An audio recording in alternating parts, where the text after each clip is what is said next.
እባክሽን የሶስት ወር ደሞዜን አይደለም የምጠይቅሽ እናቴን ማሳከሚያ ትንሽ ገንዘብ ብቻ እባክሽ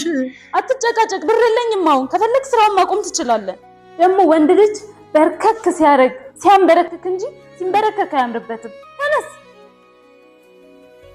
ተነስ እንደምትነስ ወንድ ልጅ ብቻ ሳይሆን ማንንም ሰው ሲንበረከክ አያምርበትም ግን ደግሞ ተንበርክኮ ካገኘሽው የተንበረከከው ለሰዎች ሳይሆን ጫንቃው ላይ የተጫነው ችግር ስለከበደው አንዳንድ ጭንቅላታቸው ለአንገታቸው ሸክም የሆነባቸው ሰዎች ደግሞ ችግርና ሁኔታ ያንበረከከውን ሰው እዛው ባለበት በመርገጥ ድልን የተቀዳጁ ይመስላችኋል ሲመስለኝ እየጠየቀሽ ያለው የሰራበትን የራሱን ሳንቲም ነው የፈለገው ደግሞ እናቱን ለማሳከም ጉንፋን ያዘኝ ብላችሁ ከሀገር ወጣችሁ የምትታከሙ ሰዎች ምንም እንኳን ደሃ ሰራተኛ ቢሆንም እንደ ሰው መኖር ያምረዋልና ሰራተኛችሁንም ማሳከሙት